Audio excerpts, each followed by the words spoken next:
آپ نے حرم میں کھڑے ہو کر ایک دعا مانگی تھی کہ طارق بن زیاد مل جائے، اور آپ نے یہ الفاظ یوز کیے تھے عاصم منیر صاحب کے لیے، اور اللہ تعالیٰ نے دیکھیں اس کے بعد سے ایسے رنگ لگانے شروع کیے کہ آج الحمدللہ ہم مکہ معاہدے کو دیکھ رہے ہیں۔ اللہ تعالیٰ سے جو مانگتے ہیں وہ دیتا ہے۔ آج میں اس کے گھر میں کہہ رہی ہوں کہ ہمیں طارق بن زیاد کی ضرورت ہے۔ اس کے بعد عاصم منیر فیلڈ مارشل بنے، یہ ایران کا آپ نے معاہدے دیکھے، اب آپ دیکھ لیں اسی مکہ کی حفاظت کے لیے بھی پاکستان کو اللہ نے چوز کیا۔ اللہ نے اس بندے کے ہاتھوں آپ کو ودن 2 ایئرز میں وہ عزتیں دی ہیں، اس کے لیے بار بار دروازے کھلتے ہیں بیت اللہ کے۔ واحد وزیر اعظم میاں شہباز شریف ہوں گے پاکستان کی ہسٹری میں جو توپوں کی سلامی لے کے 5 سال پورے کر کے جائیں گے۔ آفتاب اقبال یہ کاغذی شعر ہیں۔ اچھا، کوئی یہ 8-10 بندے ہیں جن کو میں فیض کی بیوائیں کہتی ہوں۔ جی صاحب نے کہا ہے کہ 14 اگست کو کچھ میں بتانے جا رہا ہوں، اس کی دسنا اسی طرح دس دینے ہیں۔ السلام علیکم ناظرین، امید آپ لوگ خیریت سے ہوں گے۔ میں ہوں حسان ہاشمی۔ آج جو شخصیت میرے ساتھ موجود ہیں طیبہ زید چیمہ صاحبہ، میں خاص طور پر آج حافظ سید عاصم منیر صاحب جو کہ فیلڈ مارشل ہیں، اور اللہ تعالیٰ آج انہیں جتنی عزتوں سے نواز رہا ہے، میں ان کو بھی مخاطب کر کے ایک بات بتانا چاہوں گا کہ میرے شو کے اندر اس سرپھری خاتون نے ایک بات کہی تھی، اور اس وقت جب بات کی تھی کوئی تصور بھی نہیں کر سکتا تھا کہ یہ ماشاءاللہ اللہ تعالیٰ اتنی عزتوں سے نوازے گا کہ وہ میں کہتا ہوں کہ چھپڑ پھاڑ اللہ تعالیٰ اپنی کرم نوازے اور رحمتیں وہ کہتے ہیں نازل کر دے گا۔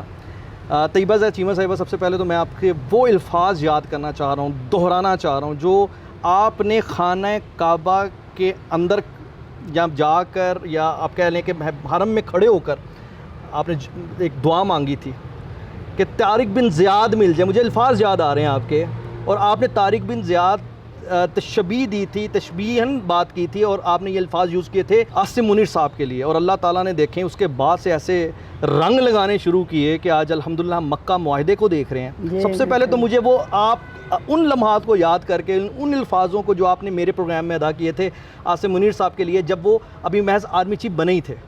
جی، میں بیت اللہ شریف کے سامنے بیٹھی تھی، اور کچھ مخالفین ناقدین جو تھے وہ ان کے جب یہ آرمی چیف بنے تھے تو ان کے خلاف بیت اللہ کے سامنے بیٹھ کے بات کر رہے تھے۔ تو میں نے کہا کہ اللہ تعالیٰ سے پھر یہ دیکھو چیلنج ہے یا دعا ہے یا اللہ کی کہہ لو کہ ایک غیرت کے آگے ایک ترلا ہے کہ یہ شخص تمہیں طارق بن زیاد ثابت ہوگا۔ تو بیت اللہ کے سامنے بیٹھے اور مجھے یوں دیکھ رہے، میں نے کہا دیکھو اس سے جو مانگتے ہیں وہ دیتا ہے۔ آج میں اس کے گھر میں کہہ رہی ہوں کہ ہمیں طارق بن زیاد کی ضرورت ہے۔ اس کے بعد عاصم منیر فیلڈ مارشل بنے، اس کے بعد 10 مئی ہوا، اس کے بعد جناب یہ ایران کا آپ نے معاہدے دیکھے، کس طرح امریکہ اور ایران کے معاملات اسرائیل کے بنے، اس میں اللہ تعالیٰ نے ثالثی کا ہمیں ایک مقام دیا۔ پھر مطلب یہ کوئی چھوٹی بات نہیں کہ پوری میں امریکہ میں جیسے رہتی ہوں کہ امریکن کو بھی پتہ چلتا ہے کہ پاکستان کیا ہے، اور وہ کہتے ہیں کہ جیسے ہمیں پتہ ہے، گوگل کیا تھا ہم نے وہ پاکستان جو کہ ثالثی بنا۔ اچھا، پھر اب آپ دیکھ لیں کہ ٹرائکا بنا ہوا ہے اسی مکہ کے اندر، جس مکہ میں آپ نے دعا کی ماشاءاللہ، اسی مکہ کی حفاظت کے لیے بھی پاکستان کو اللہ نے چوز کیا کہ یہ محافظ ہے، یہ حرمین شریفین کا محافظ ہے یہ وطن، یہ کوئی چھوٹی بات نہیں۔ پھر اس کے بعد مزید کیا ہوا کہ ابھی جو ترکی اور سعودی عرب اور پاکستان کا جو ٹرائکا بنا ہے کہ انڈیا تو ازلی دشمن ہے نا، لیکن اس جنگ کی بات کر رہی ہوں، اس جنگ میں یہ ایکسپوز ہو گئے، کھل کے آ گئے، اور اللہ نے اس بندے کے ہاتھوں آپ کو ودن 2 ایئرز میں وہ عزتیں دی ہیں، اس کے لیے بار بار دروازے کھلتے ہیں بیت اللہ کے، اسی بیت اللہ کے بار بار انہوں نے جناب وزیر اعظم کی بازو پکڑی ہوتی جا رہی۔ لوگ بڑے شوشے چھوڑتے ہیں کہ آج گئے تھے کل گئے، یہ حکومت آج گئی تھی کل۔ میں آپ کو پھر ایک بات بتا دوں کہ یہ واحد وزیر اعظم میاں شہباز شریف ہوں گے پاکستان کی ہسٹری میں جو توپوں کی سلامی لے کے 5 سال پورے کر کے جائیں گے، اس لیے افواہوں پہ غور مت کیجیے گا۔ اچھا، اب آپ کا ہر سال مکہ جاتی ہیں؟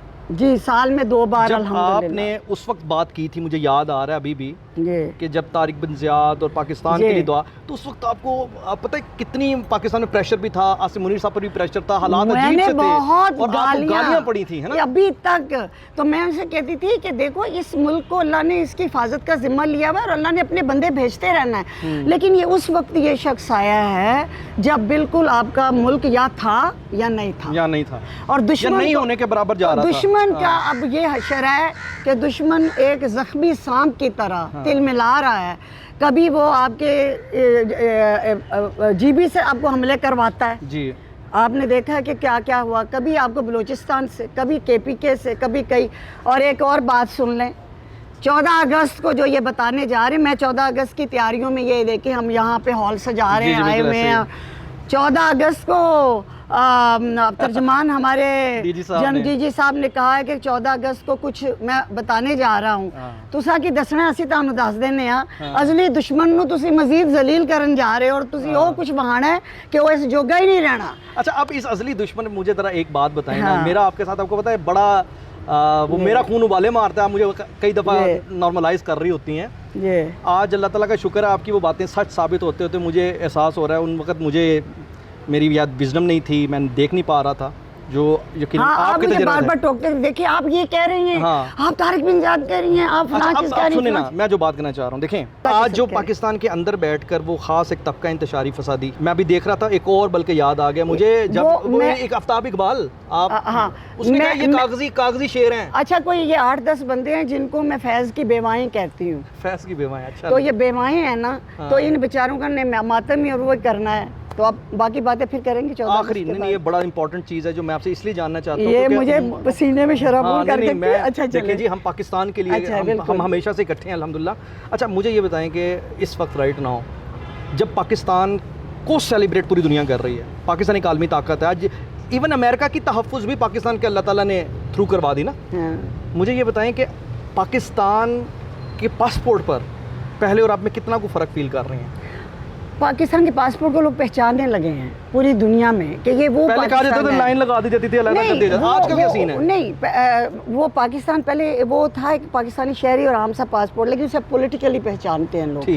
بین الاقوامی لیول پہ جتنا دیکھیں ٹرمپ نے، اللہ نے اس کو جو بھی ہے اسے جتنا ٹرمپ نے اللہ نے اس سے ہائی لائٹ کروایا نا آپ کو. یہ اللہ نہیں کروایا، اللہ نے کروایا. وہ پھر دشمنوں کو بھی وہ نام لیتے ہیں. سر آج سپر پاور آپ کے پاس آتا ہے خود چل کے. اور دیکھیں بیواؤں اور جو اجڑے پجڑی آنٹیاں کرشماریاں، ان ساروں کے اندر سے زہر نکل چکا ہے. اب ان کو چھوڑ دیں. جو میں اکثر آپ کو کہتی ہوں آگے کی طرف دیکھیں. میں نے آپ کو کہا تھا نا یہ ملک پروان پکڑ رہا ہے. ابھی یہ پروان پاکستان پرواز کی طرف ہے اور آپ ادھر دیکھیں کہ جماعت اسلامی ایکٹیو ہے، وہ کہہ رہی ہے جی ہم نے ملک بند کر دینا. یہ کیسے؟ جو مرضی کرے، کوئی کسی کا محتاج نہیں ہے. جماعت اسلامی کو کیا ہوا ہے میں یہ پوچھنا چاہ رہا ہوں آپ سے. جماعت اسلامی کو کیا ہوا ہے؟ انہوں نے کیا کہا؟ مطلب یہ ملک بند کرنا نا انہوں نے کیوں؟ مطلب کیا ہے؟ کیوں کس کے لیے بند کرنا ہے؟ مہنگائی کے لیے نا. بھائی وہ ان کی اپنی پالیٹکس ہے، ان کا رائٹ ہے. وہ ہمیشہ سے سارے پولیٹیکل پارٹیاں جو ہیں وہ اپنی مہنگائی کے لیے کرتے ہیں. آپ کو لگتا نہیں ہے کہ انٹرنیشنل آپ کو بتانے اپنے یونٹی دکھانی چاہیے پھر بھی؟ نہیں میں سمجھتی جو انٹرنل مسائل ہمیں حل تو کرنے ہیں. نہیں وہ پولیٹیکل اگر کچھ بھی ہو رہا ہے نا تو وہ پولیٹیکل ہو رہا ہے، ورنہ یونٹی کا اس وقت تقاضا ہے. لیکن آپ کی یہاں سے میری بات سمجھنے کی سنیں، تقاضا ہے نا اس وقت یونٹی تقاضا ہے. اگر اس وقت یونٹی شو نہیں کی جاتی تو اگر آپ نے 10 مئی میں بھی یونٹی شو نہیں کی اور اگر آپ نے آج اس کل کے معاہدے کے بعد بھی یونٹی شو نہیں کرنی تو پھر آپ مشکوک ہیں. تو آپ مجھے ایک بات بتائیں کہ آپ جو کہہ رہی ہیں یونٹی شو نہیں کی، انہوں نے یونٹی شو کی ہے. انہوں نے یونٹی شو کی ہے پاکستان تحریک انتشار کے ساتھ، انہوں نے یونٹی شو کی ہے ان پاکستان مخالف قوتوں کے ساتھ، اس پاکستان مخالف بیانیے کے ساتھ. تو ابھی بھی آپ کو لگتا ہے شک ہے، مشکوک ہے؟ لیکن یہ تو بہت سی جماعتیں ایسی ہیں جو بے پندہ کا لوٹا ہے. اچھا بے پیندا کا لوٹ جماعت، اتنی بڑی جماعت مجھے نہیں پتا. لیکن اگر آج کوئی یونٹی نہیں شو کر رہا تو وہ کوئی اپنی پتہ نہیں اس کے پیچھے کیا مفاد ہے. لیکن پھر آپ کچھ عرصے بعد دیکھیں گے یہ کسی جیسے وہ اپنا مولانا فضل الرحمان صاحب، وہ شہداء کا مذاق ہے. نہیں انہوں نے جو کیا مطلب وہ لوگ تو کہتے ہیں کہ وہ اس کنڈیشن میں نہیں تھے، انہوں نے شاید کچھ پی ہوئی تھی. مولانا فضل الرحمان مجھے نہیں ہوئی تھی بھائی، میں نے سوشل میڈیا پہ پڑھا ہے. کیا پی ہوئی تھی؟ وہ جو پی کے تو بندوں کے ذہنی توازن ٹھیک نہیں رہتے. اگر بھائی وہ گنڈا پوری شہد نہیں، لیکن آپ دیکھیں اس لیول کا بندہ اور شہداء کے بارے میں یہ بات کریں، یہ تو قرآن کا مذاق اڑا گیا، نعوذ باللہ اسلام کا مذاق اڑا گیا. بہت بری بات ہے. 14 اگست یوم آزادی مبارک. آپ کو مبارک ہو. اور اللہ کرے کہ ہماری قیامت تک نسلیں یہ آزادی کا. اور آپ مزدار بات دیکھیں کہ ہم ایک ایسے وقت میں یوم آزادی منا رہے ہیں جب پاکستان کی یوم آزادی کے ساتھ پوری دنیا کی آزادی جڑ گئی ہے. اور الحمدللہ ایک آخری بات جو میں آپ بتانا چاہتا ہوں کہ جو لوگ پاکستان کے یوم آزادی کو مان نہیں رہے تھے آج وہ بالکل مائنس ہو چکے ہیں. اجازت دیجیے. مجھے تو کوئی ویلیو نہیں ان لوگوں کی. Thank you.